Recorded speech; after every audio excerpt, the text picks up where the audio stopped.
Welcome to the Explainer. I am absolutely thrilled to have you here today. Most beginners come into this thinking print on demand is just incredibly simple, right? The idea is you just upload a design onto a product, put it up for sale, and then sit back and wait for the money to roll in. But let's be real for a second.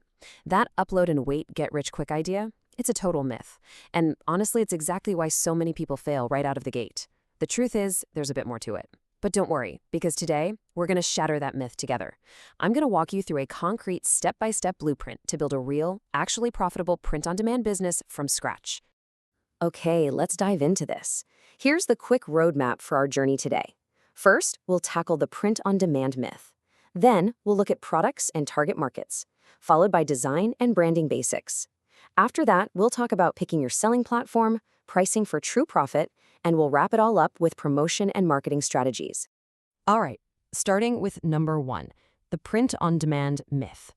It's fascinating because the absolute biggest mistake beginners make actually happens before a single design is ever created. Like the saying goes, slapping a design on a product is not a business model. Seriously, let that sink in. Print on demand is literally just a fulfillment method. It's nothing more than the mechanical process of how a product is made and shipped to your customer. It is absolutely not a strategy for how you're going to make money. So before you do anything else, you have to actively choose a real business model. Now, what's really interesting here is that you essentially have two main models to choose from. On one side, we have the trend store. This is all about jumping on viral designs in completely random niches. It definitely gets you fast results, but the catch is those trends die out quickly. Your designs have a super short lifespan, and you're building almost zero brand loyalty. On the flip side is the brand store. This is where you focus intensely on one specific niche. Yes, it takes way more upfront effort, but the payoff is long-term growth, a fiercely loyal following, and significantly higher pricing power. So what's the best approach? Start with a trend store to get those faster results and early wins, but systematically let it evolve into a brand store over time. Moving right along to Section 2, products and markets, and finding your niche. Now that we have our business model locked in, we have to figure out what we're actually going to sell. You're going to see a lot of wild products out there. Knitted pet sweaters, anyone? But beginners usually go wrong by just choosing things they personally think are cool. Don't do that. Instead, your product has to hit 3 very strict criteria. Number 1, high sales volume. The data has to prove it's popular and actually in demand. 2, it needs to be evergreen. And 3, it absolutely must have a healthy profit margin. Let the data drive your decisions, not just your personal taste. Let's talk a bit more about that evergreen reality. Think about a classic t-shirt, like the Comfort Colors 1717. That lasts forever. People wear t-shirts year in and year out. But a phone case? Well, phone manufacturers change the size and the camera bump every single year. Selling phone cases means your entire product lineup can become completely outdated in months. Stick to the timeless classics. Your t-shirts, your hoodies, your mugs. Okay, once you've picked your product, you need to define your exact target market. And we do this using 4 steps: identity, style, occasion, and profitability. Remember, if you try to sell to everybody, you end up selling to nobody. Think about a t-shirt featuring, say, a French bulldog howling at the moon. You aren't just selling a piece of cotton here.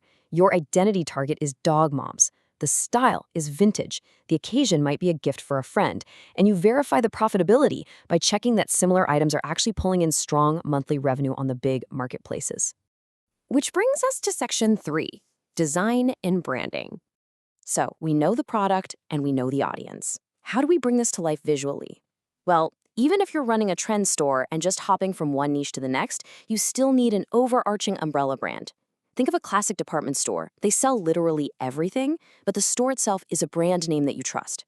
Your brand needs 4 things: a memorable name, a clean logo, a consistent visual identity, and clear messaging. Oh, and when it comes to the actual graphic design, here is a fantastic little hack for you. Use AI design tools to completely remove the black backgrounds from your image files. Why? Because when you print that design on a black t-shirt, the natural black fabric of the shirt just fills in the gaps. It gives you a way higher quality, premium look. Let's move to Section 4, selling platforms.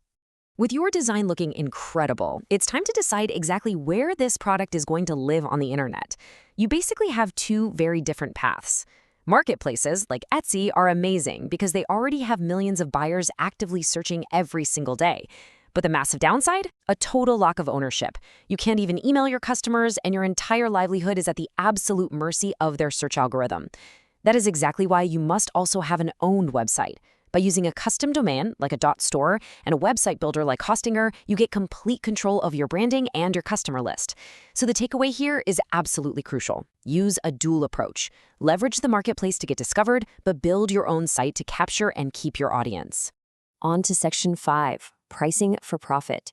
Time to know your numbers. All right, it is time for a very serious reality check. This is the exact spot where so many beginners accidentally lose money without even realizing it's happening. You simply have to respect the math. And this brilliantly illustrates why. If you sell a t-shirt for $25.99 and the cost to print it is $17.95, your profit is $8.04. That represents a 30.9% profit margin. The problem is, beginners often just look at a competitor's low price and match it, completely forgetting to factor in platform fees, shipping costs, and taxes.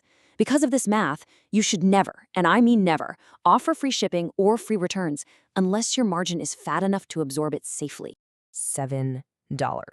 Burn that number into your brain. That is your absolute minimum profit target per item. If your product is making less than $7 a pop, it is going to be extremely difficult to build a sustainable business. Now, if you want a brilliant little hack to increase your prices without increasing your costs, offer product personalization. Since print-on-demand items are printed individually anyway, letting a customer add a name or a special date costs you literally nothing extra, but it allows you to charge a premium price. Finally, Section 6, Promotion Strategies. Here is a golden rule for this business. You should be spending 20% of your time creating and 80% of your time promoting. Let's look at how this builds a really cohesive funnel.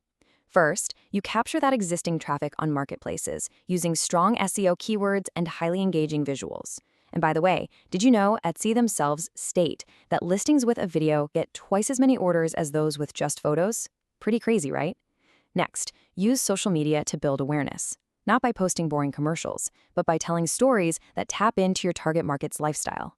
And finally, use email marketing from your own website to drive repeat purchases, because selling to someone who already bought from you is always so much easier than finding a brand new customer. Now, a quick word on paid ads. A lot of beginners think they can just throw money at the wall and buy their way to the top. But here's the reality. Ads do not fix a bad product. They only amplify a good one. Never, ever boost dead listings. Think of paid ads exactly like a microphone. If your singing is bad, turning up the volume just means more people are going to hear you sing badly. You should only spend money to scale the products that are already getting clicks and sales completely organically. So we've covered the business models, how to pick winning products, the branding, the platforms, the pricing math, and the promotion funnel. Print on demand is a real business, and it requires a real strategy. So, armed with this blueprint, I'm going to leave you with one final question to chew on. Are you ready to make your prints not just on demand, but in demand? Thank you so much for joining me for this explainer, and I will see you next time.